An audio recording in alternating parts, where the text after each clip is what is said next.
손오공은 왜 싸움밖에 모르는 바보가 되었는가? 손오공은 최강의 캐릭터를 논할 때 빠지지 않고 가장 먼저 언급되는 캐릭터입니다. 따로 말이 필요 없을 정도의 최강의 전투력을 자랑하지만 밸런스를 위해 너프를 당했는지 이것도 너프해 보시지. 정말 싸움하는 것 외에는 아무것도 모르는 싸움 바보 캐릭터죠. 엄청난 적들을 상대로 수차례 지구를 지켜냈지만 오공을 현실로 가져와 본다면 직장도 없이 맨날 싸움만 하고 다니는 백수 날건달일 뿐이죠.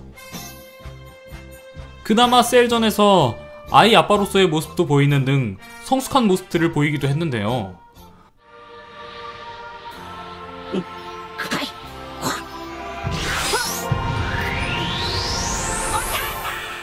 최근에 다시 나오고 있는 드래곤볼 슈퍼에서는 다시 바보가 돼버렸습니다.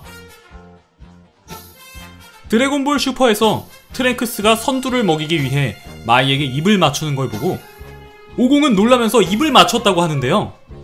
그 반응에 베지터는 오공에게 너는 한 적이 없냐고 반문합니다. 이에 오공은 당연히 입 맞춤은 한 적이 없다고 대답하는데요. 초창기 어린 시절 오공을 떠올리면 여자나 기본적인 세상 물정에 대해 모르는 것을 이해할 수는 있습니다. 나이도 어린데다 부르마를 만나기 전까지는 평생을 사람이 없는 산속에서 살았으니까요. 하지만 성인이 되어 결혼도 하고 아들까지 둘이나 있는 어른이 저런 말을 한다는 건 솔직히 이해할 수가 없습니다. 하지만 정말 더 이해할 수 없는 건 사실 손오공은 입맞춤을 한 적이 있는데 한 적이 없다고 하는 겁니다. 천하제일 무술대회에서 치치는 오공과 결혼하면서 오공의 볼에 입맞춤을 했고, 셀과의 일전을 앞둔 오공은 1년간 정신과 시간의 방으로 수련을 떠나기 직전에 치치와 키스합니다. 직접적으로 키스 장면이 나오진 않았지만 이를 보는 무천도사의 표정을 봤을 때 둘은 분명 키스를 한 게 확실합니다.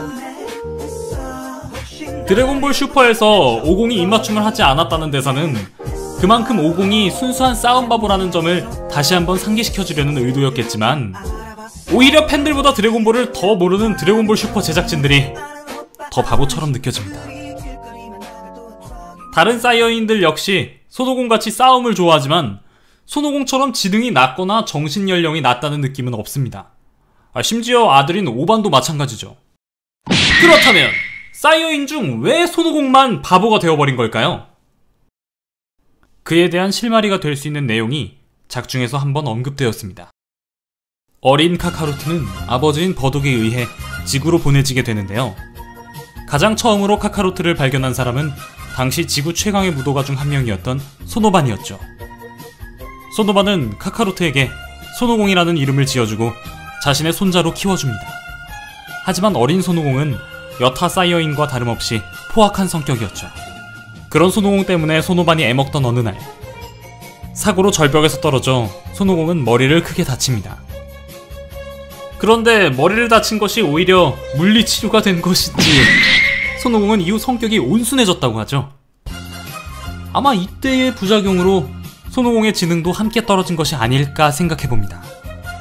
오늘날에야 손오공같이 싸움만 잘하고 그 외에는 아무것도 모르는 바보 주인공 캐릭터가 풍년이지만 드래곤볼이 처음 세상에 나왔던 1980년대 초에는 꽤나 아이러니하고 신선한 캐릭터였습니다.